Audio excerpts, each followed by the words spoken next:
Ini untuk semua aspek. Saya berikan ijazah amalan dari guru-guru kami juga untuk semua aspek. Jadi kalau ilmu insya Allah meningkat lebih kuat, kalau bisnis, kalau bekerja itu lebih lancar dan dilindungi oleh Allah, ya berkah. Kalau di birokrasi, di kedudukan, di apapun, itu pun diangkat oleh Allah dengan cara yang baik dan terhormat. Ya, karirnya di semua aspek. Satu sholat amalannya. Nah, bukan yang biasa. Bukan yang biasa. Kalau bisa jaga yang 40 rakaat. Yang sering saya sampaikan. 17 rakaat sholat fardu. Sudah? 12 rakaat rawatib. 11 rakaat yang tahajud. Jumlahnya 40. Ya. 17 rakaat sholat fardu. Kalau ini wajib. Kalau wajib standar. Ya.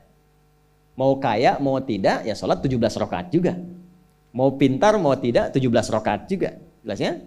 Rumusnya 24434. Ya, itu ya nomor aksesnya. 24434. 2 subuh, 4 zuhur, 4 asar, 3 maghrib, 4 isya. Ya. Jangan sampai miss call. Kalaupun miss call harus khairayyarah. Ya kan? Bukan syarrayyarah. Baik, pasti yang miss call muadzin. Allahu akbar, khairayyarah. Ya. Baru adzan belum qomat syarrayyarah. Ya? Oke. Teruskan, yang 12 itu hadisnya sahih. Perhatikan baik-baik.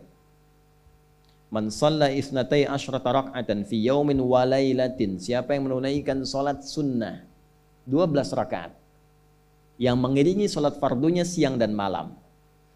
Sudah arba'an qabla dhuhri, 4 rakaat sebelum zuhur. 4 rakaat sebelum zuhur. Teknisnya bisa langsung 4 atau 2-2. 2 kemudian salam, 2 rakaat lagi salam. Jelas? Baik. Kemudian arba'an qabla dhuhri, rak'ataini ba'daha, 2 rakaat setelahnya. Setelah zuhur 2 rakaat. 4 tambah 2 berapa? 6. Rak'ataini ba'dal maghrib, 2 rakaat setelah maghrib. 6 tambah 2 8. Rak'ataini ba'dal isya, 2 rakaat setelah isya. 8 tambah 2 10. Rak'ataini qabla al-fajri, 2 rakaat sebelum subuh. 12 ya. Nah, jaga yang 12 ini. Jaga yang 12. Kalau sebelum zuhur tidak memungkinkan 4, misal sebelum zuhur. Karena kasusnya bisa berbeda. Ada Ibnu Umar, Abdullah bin Umar radhiyallahu taala anhuma menemukan kasus berbeda seperti Anda di kantoran waktu singkat saat Ramadan, kan? Dapatnya cuma mungkin 2. Maka ada hadis dari Nabi sallallahu alaihi wasallam, riwayatnya Ibnu Umar. Qala au kama qala hafidtu an Rasulillah sallallahu alaihi wasallam 10 rakaat. Saya hafal dari Nabi 10 rakaat. Kalau tidak sempat sebelum zuhur 4, boleh 2. Nah, dari Ibnu Umar ini sebelum zuhurnya 2 rakaat. Sebelum zuhurnya berapa? 2 rakaat. Jadi kalau bisa 4, kalau tidak memungkinkan berapa? 2. Orang yang terbiasa 4, lalu karena kondisi tertentu dia mengerjakan 2, tetap dicatatkan oleh malaikat 4 jumlahnya. Dari mana dalilnya? Hadis. Idza maridal abdu aw safara kutiba lahu misla ma kana alaihi muqiman sahiha. Kalau seseorang sakit atau bepergian jauh atau dia sedang punya uzur syar'i seperti 2 hal tadi dan tak mampu melakukan amalan rutinnya seperti biasa, maka tetap dituliskan pahalanya sempurna seperti rutin dan mukimnya. Contoh, Ibu mohon maaf ya Bu ya, mohon maaf. Perempuan dalam keadaan suci, sholat subuhnya berapa rakaat? 2, ya 2 kan nggak mungkin 3 kan? Baik ya, 2 rakaat. Sholat qabliyahnya berapa rakaat? 2 rakaat. Baik. Setelah itu baca Quran nggak? Alhamdulillah. Bisa 1 halaman, kan? Bisa. Ibu kerjakan saat suci. Saat sedang tidak suci, masa haid tiba, sholat tidak? Tidak. Baca Quran tidak?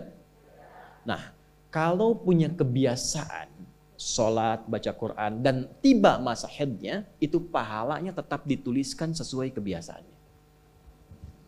Harus tahu itu. Makanya manfaatkan, karena kalau sudah tiba masa monofos, sama. Itu Allah tuh memberikan kemuliaan khusus. Makanya Bu, kalau ngaji dengan ustadz-ustadz tertentu, bikin kurikulum ngajinya fikih perempuan aja, nggak usah jauh-jauh. Fikih perempuan. Keluarkan karena banyak pahala mengalir di dalamnya. Ya. Dan kadang-kadang saya suka bingung kalau bahas fikih rumah tangga itu kenapa yang tegang-tegang gitu.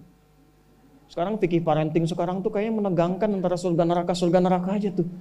Tanggung jawab suami, hati-hati dengan istri. Padahal Qur'annya mengatakan rumah tangga itu penuh dengan permainan yang menyenangkan. Yang ada banyak candanya. Gitu. Coba keluarkan tuh hadis-hadis itu ya. Ibu tahu salah satu istri Nabi ada namanya Sayyidah Saudah binti Zam'ah.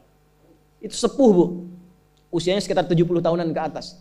Dan beliau, Nabi SAW bangunkan rumahnya, itu kamarnya di samping Sayyidah Aisyah, dekat situ, dekat Raudhah.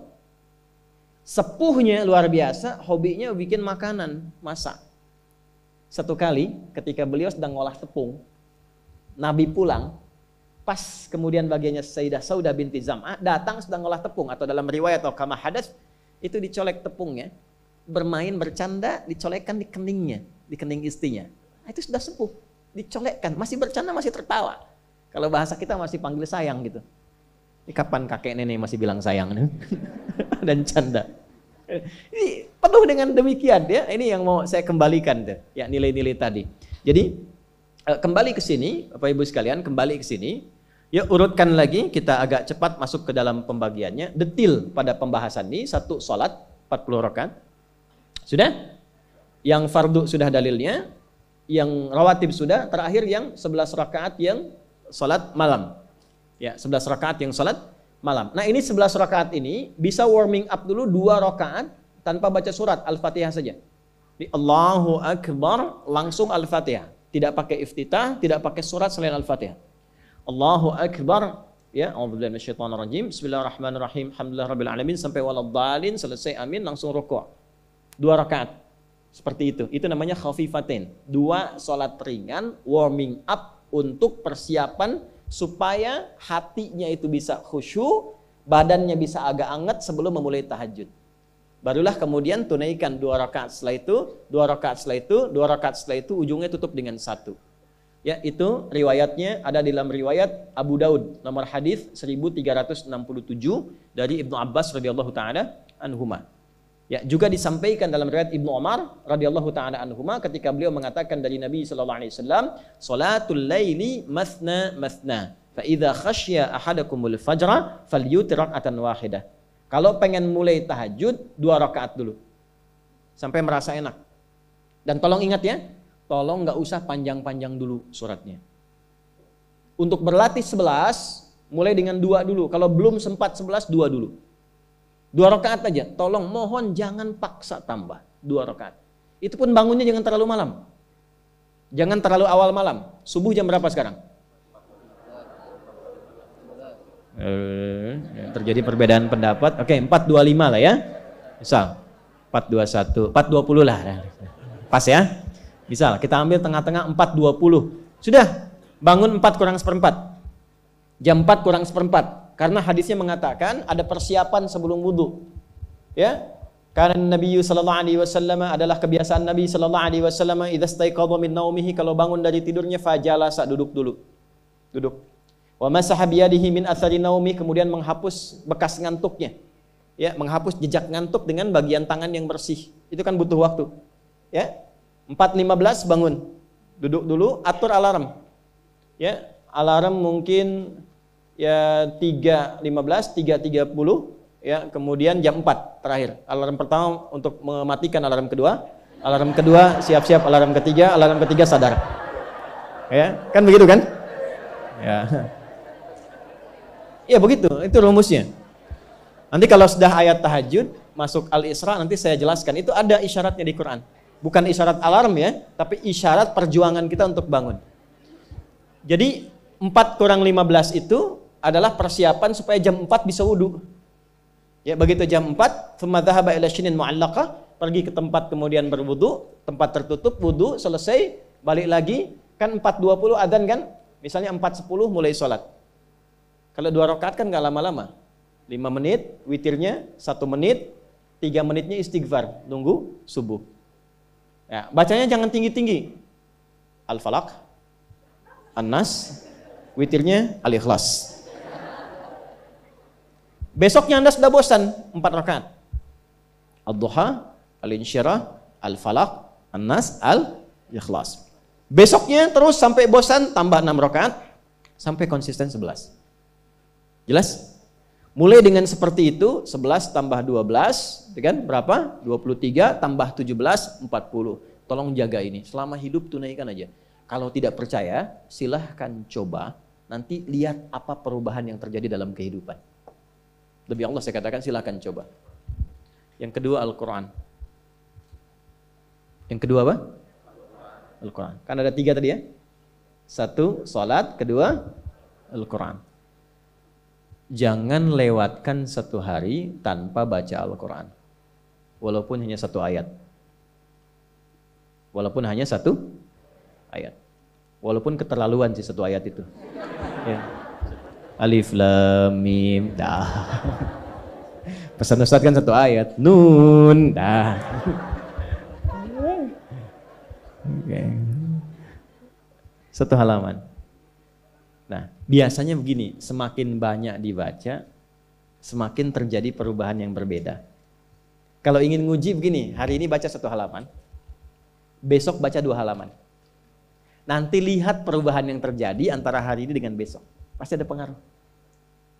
Paling minimal, Allah akan jaga keadaan diri kita dari berbagai bentuk kegelisahan. Semua tenang aja.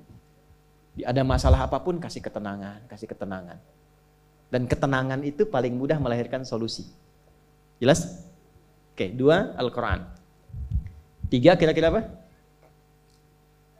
3 apa kira-kira? 3, jaga wudhu. Gak pakai jaga wudhu. 1, sholat. 2, Al-Quran. 3 apa? Jaga wudhu. Apa dampak psikologisnya jaga wudhu? Tidak ingin batal wudhunya. Kalau orang tidak ingin batal, maaf kalau kebanyakan bohong batal tidak. Maksiat, itu batal maknawi. Makanya orang punya wudhu itu pasti kalau dia selalu jaga wudhunya akan terjaga dalam kebaikan. Karena fungsi wudhu salah satunya mencegah maksiat. Itulah sebabnya setelah wudhu kita doa taubat. Coba selesai wudhu kok taubat. Asyhadu an la ilaha illallah wa asyhadu anna Muhammadan Rasulullah. Kemudian Allahumma ja'alni minat tawwabin. Ya Allah, jadikan aku orang yang selalu tobat, bebas dari maksiat. Itulah rahasia wudhu. Salah satunya menjaga seseorang dari perbuatan maksiat. Ya, tidak bermaksiat, jaga wudhu. Saya itu banyak bercanda dengan keluarga, termasuk anak-anak. Bercanda terus, tapi serius dalam 3 hal. Salat, Quran, dan jangan pernah bermaksiat. Itu kalau anak saya itu pegang, Bu, Pak, ini cerita aja ya. Pegang mushaf nggak benar aja, itu bisa saya lempar dari jauh. Minimal saya teriaki. Pegang mushaf nggak benar, bukan nggak baca. Pegang mushaf, misal mushaf harusnya begini, misalnya dia pegang begini, atau taruh di atas paha, kaki, misalnya apa, itu bisa saya lempar dari jauh. Perbaiki. 3 itu serius. Ya, karena itu adalah sesuatu yang bisa merubah kehidupan kita, dan itu yang paling memuliakan kita dan dimuliakan kita dengan itu. Itu poinnya. Tapi yang lain kita bisa bercanda. Salat jangan main-main. Karena itu inti kebahagiaan hidup kita. Dan maksiat itu yang paling fatal mengantarkan pada kehidupan akhirat yang buruk. Neraka itu kan karena maksiat. Nah, 3 itu ya, tolong jaga, nanti lihat perbedaannya. Silahkan bedakan rasanya, rasakan bedanya dan pasti akan terasa bedanya.